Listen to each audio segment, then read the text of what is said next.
और चलिए रुक करते हैं अगली बड़ी खबर की ओर जो आ रही है बीकानेर के खाजूवाला से, जहां तांत्रिक ने भूत प्रेत का डर दिखाकर एक नाबालिग से दुष्कर्म किया है। आपको बता दें दुष्कर्म करने का मामला सामने आया और तांत्रिक के खिलाफ अब मुकदमा दर्ज हो गया है। नाबालिग ने भूत प्रेत का डर दिखाकर दुष्कर्म किया है। तांत्रिक महेंद्र नाथ ने दुष्कर्म किया है। आरोपी तांत्रिक डोरा ताबीज करने कई बार पीड़िता के घर पहुंचा और भूत प्रेत का डर दिखाकर उसने दुष्कर्म किया है।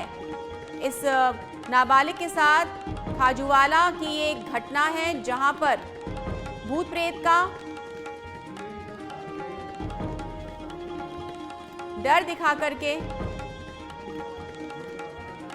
आपको बता दें ये तांत्रिक जो है पीड़िता के घर जाता था, इसके ऊपर एक साया बताया, इसने भूत प्रेत का साया बताया और डोरा और ताबीज देने के बहाने ये घर जाता था और इसने इस नाबालिग के साथ में दुष्कर्म किया है।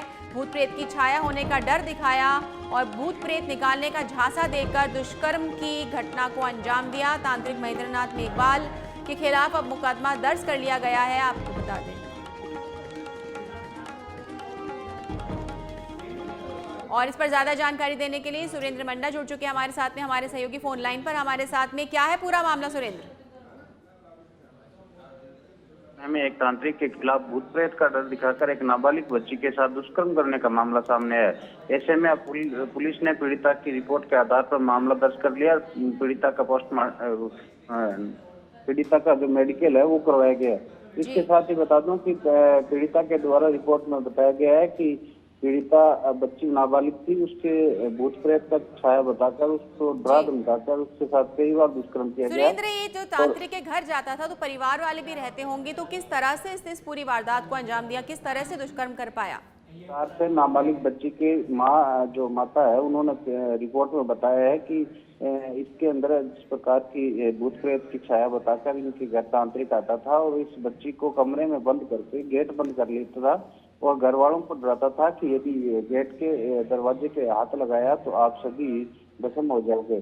तो इसी तरह के डर दिखाकर वो बच्ची के साथ इस घिनौनी वारदात को अंजाम देता और पीड़ित परिवार की यही एप्लीकेशन में ये बताना है कि लगातार इस तरह की वारदात को उसने अंजाम दिया और किसी को बताने पर जान से मारने की भी धमकी दी गई।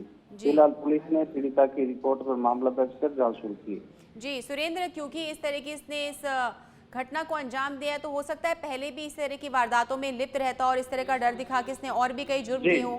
जी बिल्कुल ये बात सही है कि इस तरह की वारदातों में पहले भी संकलित है, क्योंकि पिछले साल भी इसी तांत्रिक के खिलाफ एक जो युवती है उसने दुष्कर्म का आरोप लगाते हुए मामला दर्ज करवाया है। उसके मामले की जांच चल रही है। ऐसे में ये नहीं कह सकते कि इस तरह की वारदात पहली बार इस तांत्रिक ने की है, इससे पहले भी इस तरह के मामले सामने आ चुके हैं। जी सुरेंद्र, तमाम जानकारी के लिए बहुत बहुत धन्यवाद। तो ये थे हमारे सहयोगी सुरेंद्र जिन्होंने बताया कि ये जो तांत्रिक है ये पहली बार नहीं है जब इसने इस तरह की घटना को अंजाम दिया, उस तरह की वारदात करने की कोशिश की हो। पहले भी इसके ऊपर इस तरह का आरोप लग चुका है, युवती ने इसके ऊपर दुष्कर्म का आरोप लगाया हुआ है और इस बार इसने एक नाबालिग के साथ दुष्कर्म किया और भूत प्रेत का डर दिखाकर उसके घर में ताबीज बांधने के बहाने जाकर के दुष्कर्म करने की कोशिश की, दुष्कर्म किया, जिसकी रिपोर्ट परिवार वालों ने पुलिस में दर्ज कराई और अब पुलिस ने इसे गिरफ्तार कर लिया और इसे पूछताछ की जा रही है।